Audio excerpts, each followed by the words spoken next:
कान्हा के नटखट लीला और मजेदार कारनामे देखने के लिए चैनल को सब्सक्राइब करें और बेल आइकॉन दबाना ना भूलें। बोलो श्री नारायण भगवान की जय।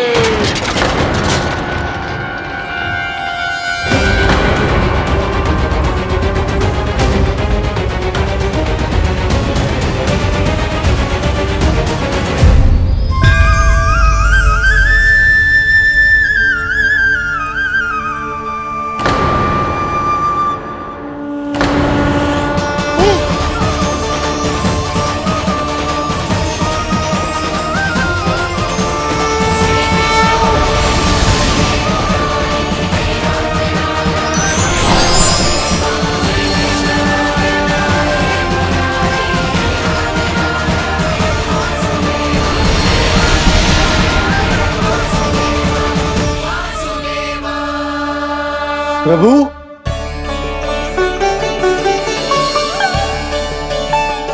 प्रभु, मैंने आपके अवतार को हानि पहुंचाने का प्रयास किया, फिर भी आपने मुझे दर्शन दिया। देने ही पड़े। तुम्हें मेरे चरणों का स्पर्श जो मिल गया, तुम्हें आश्चर्य हो रहा होगा। एक साधारण से स्पर्श से तुम्हें वो मिला जो बड़े से बड़े ऋषियों को भी कठिन से कठिन तपस्या के बाद भी नहीं मिलता। इसका उत्तर तुम्हारे अतीत में छुपा है। दैत्य हिरण्याक्ष के पुत्र के रूप में तुम्हारा जन्म हुआ था। शीघ्र ही तुम बहुत अधिक विशाल और असीम बलशाली हो गए थे, पर तुम अपनी शक्ति का प्रयोग अनुचित ढंग से करते थे। एक दिन तुमने महर्षि लोमस के आश्रम में बहुत ही उत्पात मचाया, हरे भरे वृक्षों को नष्ट कर दिया।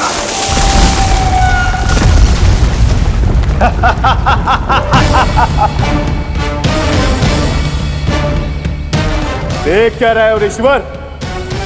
ये विशाल वृक्ष भी मेरे इस विराट तन के आगे कुछ भी नहीं है। जिसे स्वयं अर्जित तक नहीं किया, उस तन पर इतना अभिमान। तो सुन ले, जिनसे तेरा तन बना है उन्हीं पंच तत्वों में इसी क्षण ये विलीन हो जाएगा। ये मेरा श्राप है तुझे, मेरा श्राप है तुझे।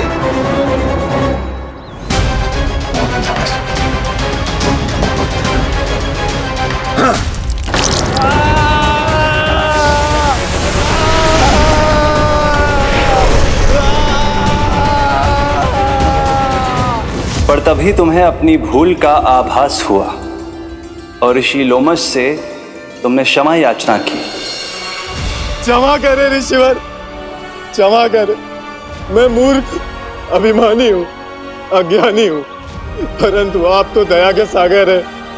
कृपा करे ऋषिवर, कृपा करे। बिना तन के मैं कैसे जीवित रह पाऊंगा? तुम जीवित भी रहोगे और अपने दैनिक कार्यों का संचालन भी कर पाओगे, किंतु सजीव प्राणियों या निर्जीव वस्तुओं की सहायता से ऐसा जीवन तो मृत्यु के समान है ऋषिवर। इससे अच्छा है आप मुझे जीवन से मुक्ति दे दो। मुक्ति भी अवश्य मिलेगी तुम्हें, पर जब तुम परम प्रभु श्री हरि नारायण के चरणों का स्पर्श करोगे, चरणों का स्पर्श करोगे। और यही नहीं शक्तासुर, कल जब तुम मुझे खोज नहीं पा रहे थे, तब भी तुमने हार नहीं मानी। 7 प्रहर तक 7 बार मेरी और मेरे गोकुल की परिक्रमा की। इस क्रम में तुमने अनजाने में ही अपना पश्चाताप पूरा किया और पुण्य अर्जित कर लिया। इसलिए मैं तुम्हें मोक्ष प्रदान करता हूं। इसलिए मैं तुम्हें मोक्ष प्रदान करता हूं।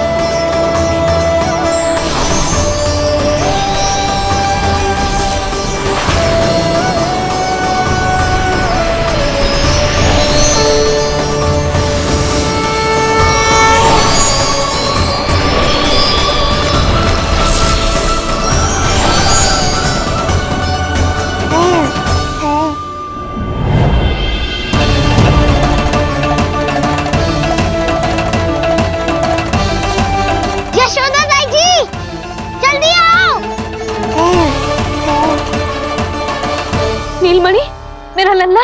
लल्ला? तुझे कुछ हुआ तो ना है ना? तुम ठीक तो है ना? मेरा नीलमणि, मेरा प्यारा बच्चा।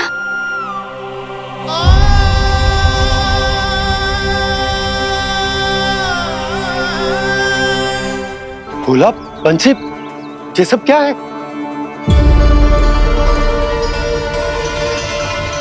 उज्जवल, ये किसने करो है? और देख, कहानी मत सुनाइयो। उज्जवल पुत्र, कैसे हुआ ये सब? किसने किया? और किसने? महाबली नीलमणि ने बड़ी ताई जी।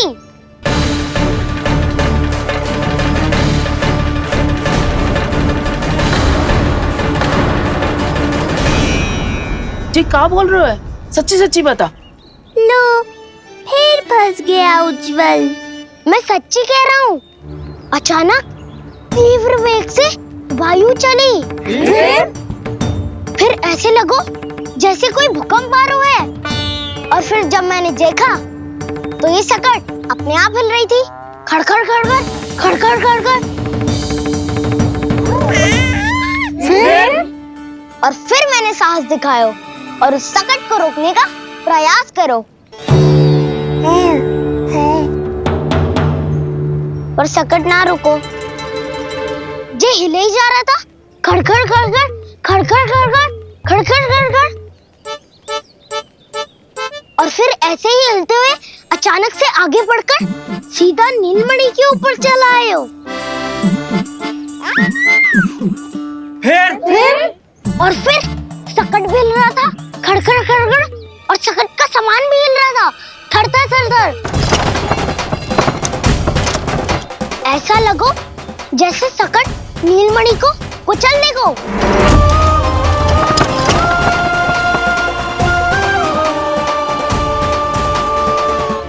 पर तभी जे जाग गए हो।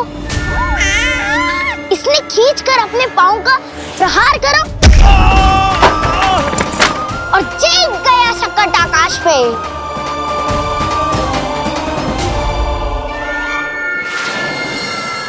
और फिर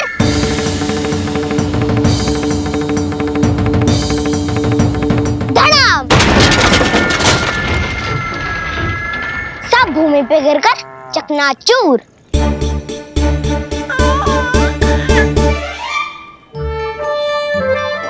मैं सच्ची कह रहा हूँ ताई जी, नीलमणि के पैर का स्पर्श होते ही वो सकट ऐसे वायु में उड़ी जैसे कोई फूल। अच्छा, और जो तेरे हाथ में ये माखन है, ये भी अपने आप उड़ के आ गया होगा ना? हाँ, मैं सच्ची कह रहा हूँ। सदा बड़पोलापन, ये अच्छी बात ना है लल्ला। सत्य बता। मैया, मैं सत्य बोल रहा हूँ। ये सकट अपने आप ही आयो था और नीलमणि के प्रहार करते ही दूर जा गिरो। अरे, ये बड़बोले से पूछने से अच्छा है कि हमें स्वयं विचार करना चाहिए कि ये सकट टूटा कैसे। हाँ नंदराज, हाँ, हम भी आरती के लिए भीतर चले गए थे। हाँ। अरे, आप सब मेरा विश्वास क्यों ना कर रहे हो? नीलमणि के प्रहार से ही। उज्जवल, सकट बहुत पुराना था, पहिया ढीला होकर खुल गया होगा। यशोदा, अनेक कारण हो सकते हैं, चिंता करने की कोई आवश्यकता ना है। मैं चिंता क्यों करने लगी भला? मेरे नीलमणि के गले में रक्षा वाला कंठक पहले से ही है। और हम ये सब पूजा पाठ इतने विधि विधान से इसी के लिए तो कर रहे हैं, है ना पंडित जी? हाँ रानी जी। तो बस फिर मेरे लल्ला को कछु क्यों होने लगो? और आप सब स्वयं ही देख लो ना, जे इतना बड़ा सकट टूट के बिखर गया है, किंतु मेरे लल्ला को एक खरोच भी ना आई। इसका अर्थ तो यही है ना कि हम जो भी कर रहे हैं सही कर रहे हैं। मुझे चिंता करने की कछु आवश्यकता ही ना है। चलो सब भीतर चलते हैं। हाँ हाँ, लल्ला को भूख भी लगी आई होगी। चल।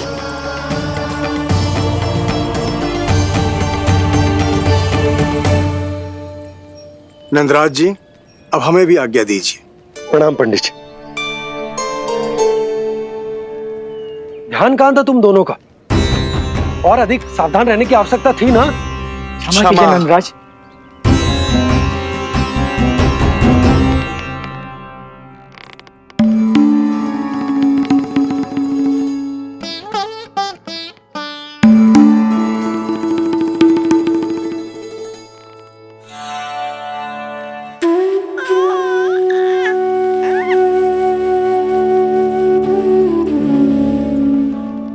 यशोदा, क्या हुआ?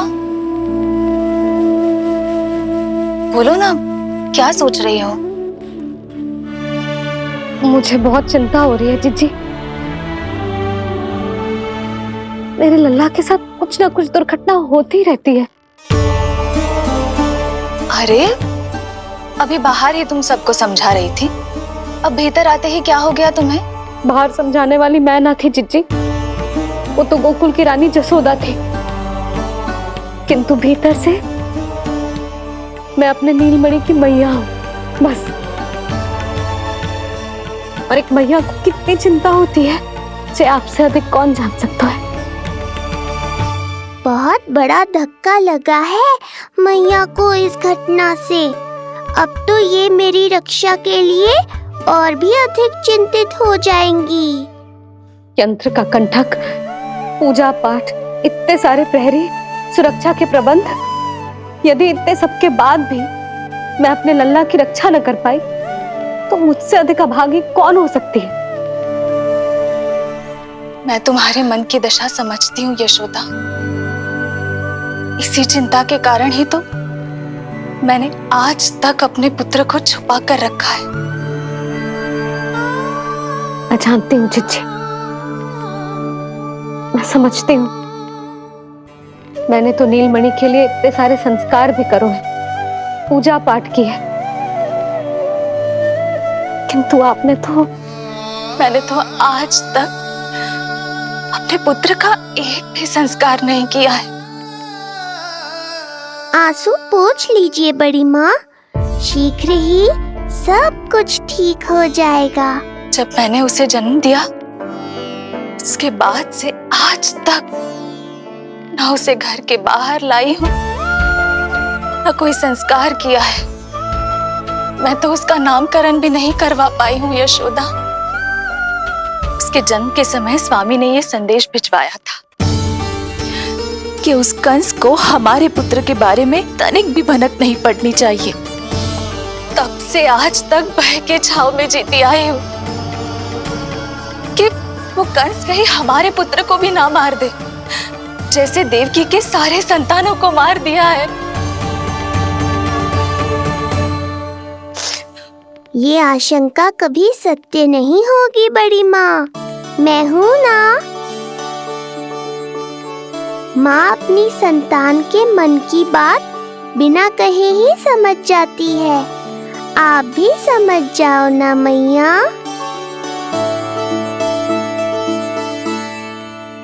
जीजी, हमें रोना ना चाहिए। हमें देख के लल्ला भी रो रहा है। मैया, आपकी सहायता की आवश्यकता है मुझे। मुझे ऐसे क्यों लग रहा है जैसे लल्ला मुझसे कुछ कहना चाह रहा है। दाऊ को हम सबसे दूर कब तक रखेंगे बड़ी माँ? ये सोच रहा होगा कि अब तक आपने इसके दाऊ को छुपा के क्यों रखो है। मैं उनसे मिलना चाहता हूँ मैया। चिच्ची, कितना मन करता होगा ना इसका अपने दाऊ से मिलने का। और आपके लल्ला का भी तो मन करता होगा ना कि अपने छोटे भाई को मिले। कितनी बातें करते हैं हम दोनों की इनके सामने। हाँ यशोदा, मैं भी अपने पुत्र को नीलमणि के बारे में सब कुछ बताती हूँ। तो बस फिर हमें साथ साथ रखिए ना।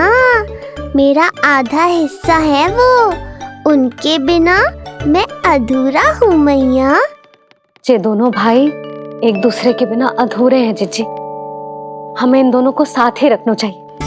आप ही सोचो, यदि नीलमणि की रक्षा होगी तो आपका लल्ला भी तो सुरक्षित रहेगा। तुम सच कह रही हो यशोदा। हमें इन दोनों को मिलाना चाहिए और साथ में ही रखना चाहिए, सुरक्षित। तब तो शीघ्र ही पंडित जी को बुलाकर हमें शुभ मुहूर्त निकलवाना चाहिए। शुभ मुहूर्त? हाँ, शुभ मुहूर्त।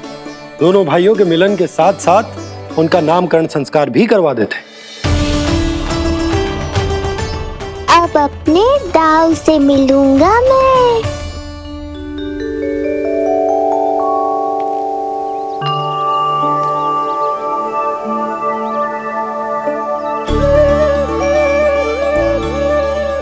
ऋषिवर के दिव्य आभा के कारण ये वातावरण कितना शुद्ध, कितना पवित्र लग रहा है ना।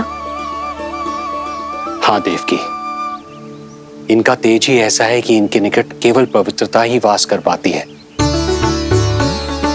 किसी भी प्रकार की दुष्टता इनके पास जाने से पहले ही नष्ट हो जाती है।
इनका तेज ही ऐसा है कि इनके निकट केवल पवित्रता ही वास कर पाती है। किसी भी प्रकार की दुष्टता इनके पास जाने से पहले ही नष्ट हो जाती है। यदि महर्षि की इच्छा के बिना मैंने भीतर प्रवेश किया तो कहीं ये मुझे श्राप ना दे दे। नहीं, इससे तो अच्छा है कि मैं यहीं आश्रम के बाहर रुकूं और यहीं से इन दोनों पर दृष्टि रखूं।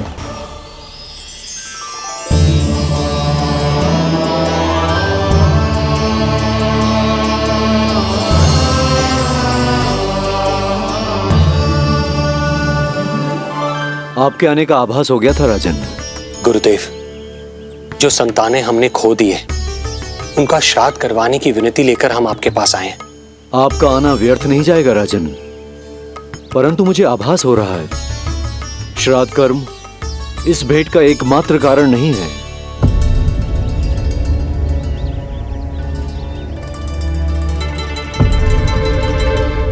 आपको उसकी या कंस की चिंता करने की कोई आवश्यकता नहीं है। निश्चिंत होकर बताइए कि आपकी इच्छा क्या है। गुरुदेव, वर्तमान में मेरी प्रथम पत्नी रोहिणी पुत्र सहित गोकुल में निवास कर रही है। हमारे उस पुत्र का और भाभी यशोदा के पुत्र का नामकरण संस्कार करवा दीजिए। बस यही हमारा सौभाग्य होगा। मुझे कुछ सुनाई क्यों नहीं दे रहा है? देवी रोहिणी से उत्पन्न आपका पुत्र यादव कुल का राजकुमार है और यादवों का गुरु होने के नाते उसका संस्कार कराना हमारा कर्तव्य है। परंतु यशोदा पुत्र का नामकरण वो आप मुझसे क्यों करवाना चाहते हैं?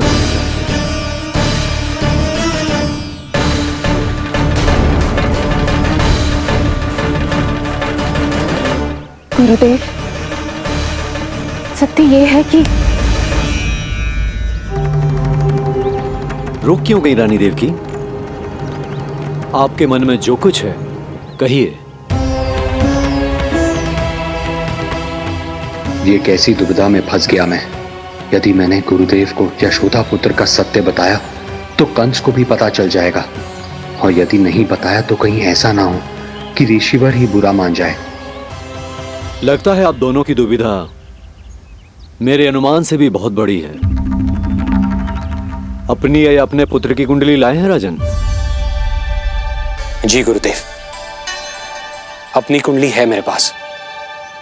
देवकी,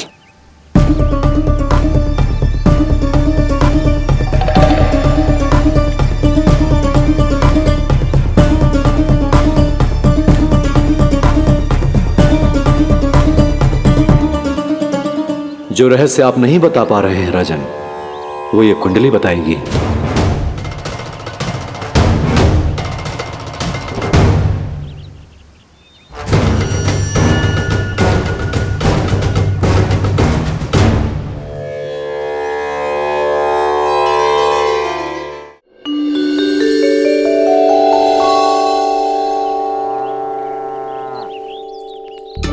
लल्ला, बता कैसी है जगदा?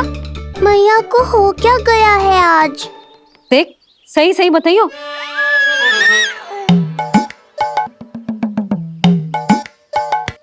अच्छी है ना? पसंद आएगी ना उसे? हाँ? या फिर जे मोर पंख वाला मुकुट दे दूं? पहली बार मिल रहा है तू, उपहार तो देना चाहिए ना? पर बड़े तो वो है ना मैया, उपहार तो वो देंगे मुझे।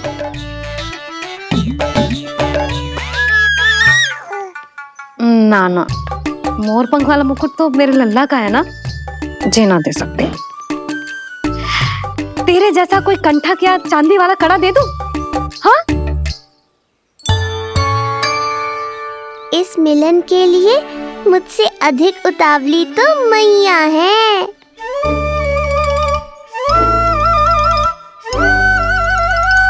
अच्छा, जे उपहार छोड़, तू तो जे बता कि तू उसे बुलाएगा क्या कह के? अन्य सभी के जैसे बड़े भैया या गांव वालों के जैसे दद्दा बुलाएगो, या फिर बड़े नगरों में जैसे बुलाते हैं ज्येष्ठ ज्येष्ठ भ्राता बुलाएगो, या फिर प्रेम से बुलाएगो दाऊ दाऊ बुलाएगो ना?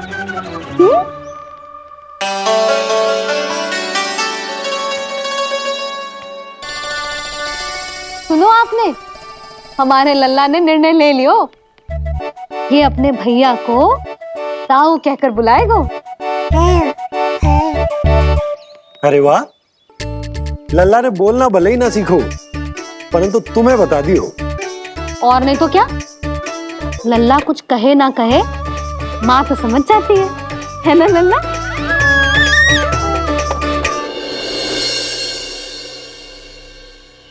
और इसने दाऊ वाली बात पे हाँ भी की है।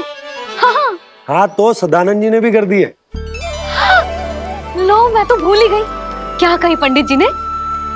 बता तो ना यशोदा, बाहर से आया हूँ, हाथ पैर तो धो लूं। हाँ, ये लो। अब बताओ, कब का मुहूर्त निकालो है? तनिक हाथ मुंह पूछ लूं। अब बताओ क्या कही उन्होंने? यशोदा, थक गए हूँ, तनिक सांस तो लेने दो। बाहर से आया हूँ, जलना पूछोगी?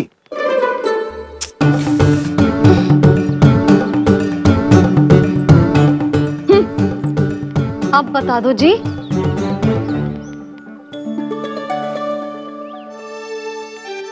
बाबा, अब बता भी दो, नहीं तो खेल खेल में खेल हो जाएगा। हाँ, बताओ।